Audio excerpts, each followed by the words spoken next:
Hi hello നമസ്കാരം, welcome back to my channel. എല്ലാവർക്കും സ്നേഹം നിറഞ്ഞ ക്രിസ്മസ് ആശംസകൾ.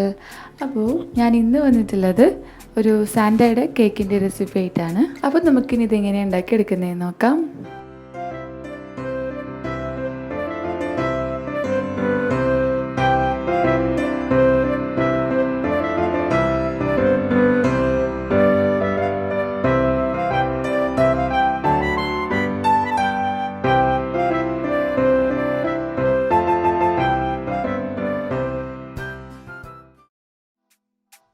ആദ്യം തന്നെ നമുക്കിതിന് വേണ്ടിയിട്ടുള്ള കേക്ക് തയ്യാറാക്കിയെടുക്കാം. അതിനായിട്ട് ഞാനിവിടെ ഒരു ബൗളിൽ 4 മുട്ടയുടെ വെള്ള എടുത്ത് വെച്ചിട്ടുണ്ട്.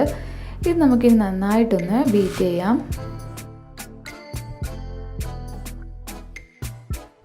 ഈ ഒരു പരുവത്തിലെത്തുന്ന വരെയാണ് നമ്മൾ ബീറ്റ് ചെയ്യേണ്ടത്. നല്ല ഫ്ലഫി ആയിട്ട് വന്നിട്ടുണ്ട്. ഇനി നമുക്കിതിലേക്ക് 1 കപ്പ് പൊടിച്ച പഞ്ചസാര ചേർത്ത് കൊടുക്കാം. എന്നിട്ട് നന്നായിട്ട് ഒന്നുകൂടെ ബീറ്റ് ചെയ്യാം. അത് ഒരുമിച്ച് ആഡ് ചെയ്യരുത് കേട്ടോ, കുറച്ചായിട്ട് വേണം ആഡ് ചെയ്ത് കൊടുക്കാനായിട്ട്. അപ്പോൾ ഇതാ മുട്ടയുടെ വെള്ളയും പഞ്ചസാരയും നന്നായിട്ട് നല്ല ക്രീമി ടെക്സ്ചറിൽ എത്തിയിട്ടുണ്ട്. ഇനി നമുക്കിതിലേക്ക് 4 മുട്ടയുടെ മഞ്ഞ ചേർത്ത് കൊടുക്കാം. എന്നിട്ട് നന്നായിട്ട് ഒന്നും കൂടെ ബീറ്റ് ചെയ്യാം. ഇനിയിപ്പോൾ ഇതിന് ബീറ്റർ തന്നെ വേണമെന്ന് ആവശ്യമൊന്നുമില്ല. ഫോർക്ക് ഉപയോഗിച്ചിട്ടോ സ്പൂൺ ഉപയോഗിച്ചിട്ടോ ചെയ്യാവുന്നതാണ്.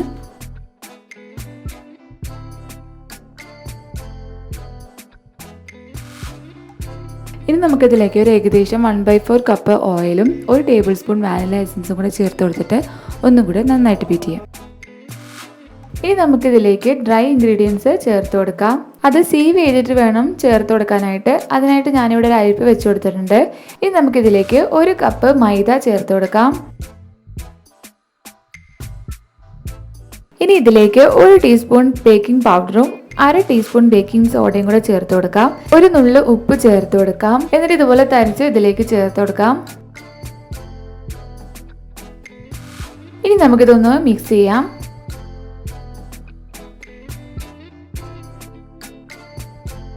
ഇനി നമുക്കിതിലേക്ക് ഒരു 1/4 കപ്പ് പാലും കൂടെ ഒഴിച്ചു കൊടുക്കാം. എന്നിട്ട് ഒന്നുകൂടെ വളരെ പതുക്കെ ഒന്ന് മിക്സ് ചെയ്തെടുക്കാം. വളരെ ഹാർഡായിട്ട് മിക്സ് ചെയ്യരുത്, അപ്പോൾ നമ്മുടെ കേക്കിൻ്റെ ആ സോഫ്റ്റ്നെസ് നഷ്ടപ്പെടും. ഇത് നമ്മളിവിടെ കേക്ക് കുക്കറിലാണ് ഉണ്ടാക്കിയെടുക്കാൻ പോകുന്നത്. അതിനായിട്ട് ഞാനിവിടെ ഒരു കുക്കർ ഗ്രീസ് ചെയ്ത് വെച്ചിട്ടുണ്ട്. അതിലേക്ക് ഞാൻ ബട്ടർ പേപ്പറും വെച്ച് കൊടുത്തിട്ടുണ്ട്. ഇനി നമുക്ക് നമ്മൾ തയ്യാറാക്കി വെച്ചിട്ടുള്ള നമ്മുടെ ബാറ്റർ ഇതിലേക്ക് ഒഴിച്ചു കൊടുക്കാം. എന്നിട്ട് കുക്കർ ഒന്ന് ടാപ്പ് ചെയ്ത് കൊടുക്കാം. എന്നിട്ട് നമ്മൾ കുക്കർ അടച്ചു വെച്ചിട്ടുണ്ട്. നമ്മളിതിൻ്റെ വിസിൽ മാറ്റി വെച്ചിട്ടുണ്ട് കേട്ടോ. ഇതുപോലെ ഒരു തവയുടെ പുറത്ത് കുക്കർ വെച്ച് കൊടുക്കാം കേട്ടോ, അല്ലെങ്കിൽ പെട്ടെന്ന് അടിയിൽ പിടിക്കും. ഈ തവ ഒരു 5 മിനിറ്റ് പ്രീ ഹീറ്റ് ചെയ്തിട്ടുള്ളതാണ് കേട്ടോ. അപ്പോൾ നമ്മൾ കുക്കർ വെച്ച് കൊടുത്തിട്ടുണ്ട്. ഇനി നമുക്കിതൊരു 30 മിനിറ്റ് മുതൽ 40 മിനിറ്റ് വരെ ഒന്ന് ബേക്ക് ചെയ്തെടുക്കണം. ലോ ഫ്ലെയിമിൽ വേണം ബേക്ക് ചെയ്യാനായിട്ട്. അപ്പോൾ ഇതാ 30 മിനിറ്റ് കഴിഞ്ഞപ്പോഴേക്കും നമ്മുടെ കേക്ക് ഇവിടെ റെഡി ആയിട്ടുണ്ട്. ഇതുപോലെ നമുക്കൊന്ന് ചെക്ക് ചെയ്ത് നോക്കാവുന്നതാണ്. അപ്പോൾ ഇതാ കണ്ടില്ലേ, അപ്പോൾ നമ്മുടെ കേക്ക് കറക്റ്റ് വെന്ത് വന്നിട്ടുണ്ട്. ഇനി ഇത് ഫുൾ ചൂടാറിയതിന് ശേഷം മാത്രം നമുക്ക് പുറത്തെടുക്കാം കേട്ടോ. അപ്പോഴേക്കും നമുക്കിതിന് വേണ്ടിയിട്ടുള്ള വിപ്പിംഗ് ക്രീം തയ്യാറാക്കാം. ഞാൻ അതിനായിട്ട് ഇവിടെ 2 കപ്പ് വിപ്പിംഗ് ക്രീം ഒരു ബൗളിലേക്ക് എടുത്തിട്ടുണ്ട്. അതുപോലെ നന്നായിട്ട് ബീറ്റ് ചെയ്യാം. ഇനി ഇതിലേക്ക് ഒരു 1/2 കപ്പോളം പൗഡർഡ് ഷുഗർ കുറേശ്ശെ ചേർത്ത് കൊടുക്കുക. അപ്പോൾ ഇതാ നമ്മുടെ വിപ്പിംഗ് ക്രീം ഇവിടെ റെഡി ആയിട്ടുണ്ട്. അപ്പോൾ ഇതാ നമ്മളെ കേക്ക് പുറത്തെടുത്തിട്ടുണ്ട്. ഇനി നമുക്കിതൊരു 3 ലെയറായിട്ട് മുറിച്ചെടുക്കാം. അപ്പോൾ ഇതാ നമ്മുടെ കേക്ക് ഇതുപോലെ 3 ലെയറായിട്ട് മുറിച്ച് വെച്ചിട്ടുണ്ട്. ഇനി നമുക്കിത് സെറ്റ് ചെയ്യാം. ഇനി നമുക്ക് ഓരോ ലെയർ വെച്ച് കൊടുത്തിട്ട് നമ്മുടെ ഫ്രോസ്റ്റിംഗ് ചെയ്തെടുക്കാം. ഞാനിതിലേക്ക് കുറച്ച് മിൽക്ക് ചോക്ലേറ്റ് ഇട്ട് കൊടുത്തിട്ടുണ്ട്. കാരണം എനിക്ക് അതിനുള്ളിൽ ആ ക്രഞ്ച് ഭയങ്കര ഇഷ്ടമാണ് കേട്ടോ. നിങ്ങൾക്ക് ഉണ്ടെങ്കിൽ മാത്രം ചേർത്ത് കൊടുത്താൽ മതി. പിന്നെ ഒരു കാര്യം പറഞ്ഞുകൊണ്ട് ഞാനിപ്പോൾ ഇവിടെ ഷുഗർ സിറപ്പൊന്നും ഇനി കൂടുതൽ ആഡ് ചെയ്യുന്നില്ല കേട്ടോ, കാരണം ഇതിപ്പോൾ തന്നെ നല്ല സോഫ്റ്റ് ആണ്.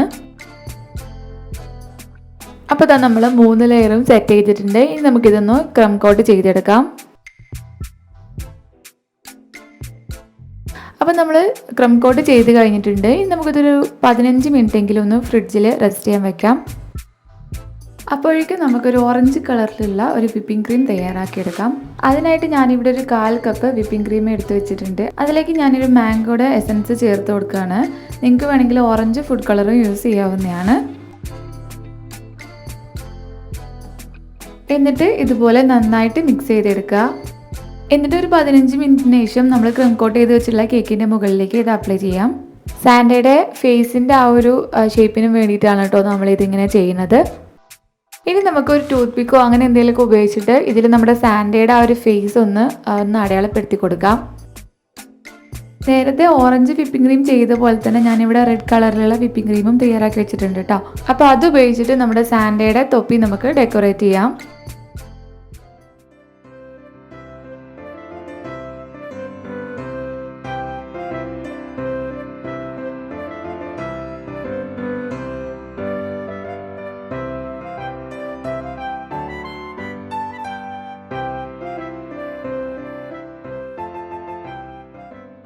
ഇനി നമുക്ക് വൈറ്റ് ഫ്രോസ്റ്റിംഗ് ഉപയോഗിച്ചിട്ട് ബാക്കിയുള്ളതും കൂടെ ഡെക്കറേറ്റ് ചെയ്യാം.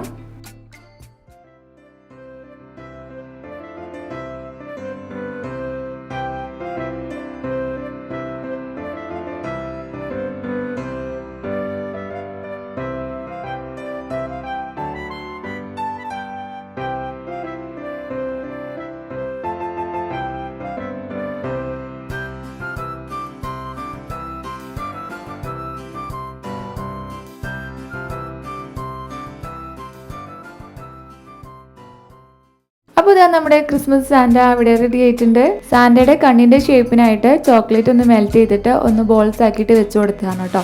അപ്പോൾ ഈ റെസിപ്പി നിങ്ങൾക്ക് എല്ലാവർക്കും ഇഷ്ടപ്പെടുന്നതായിരുന്നു. നമ്മുടെ കേക്കും നല്ല സോഫ്റ്റ് ആൻഡ് ടേസ്റ്റി ആയിരുന്നു. അപ്പോൾ നമ്മൾ ചേർക്കുന്ന അളവുകളൊക്കെ ഒന്ന് ശ്രദ്ധിച്ചാൽ വളരെ ഈസി ആയിട്ട് തയ്യാറാക്കുന്ന ഒന്നേ ഉള്ളൂ. അപ്പോൾ മറ്റൊരു റെസിപ്പി ആയിട്ട് വീണ്ടും കാണാം. നമ്മുടെ ചാനൽ സബ്സ്ക്രൈബ് ചെയ്യാൻ മറക്കല്ലേ. താങ്ക്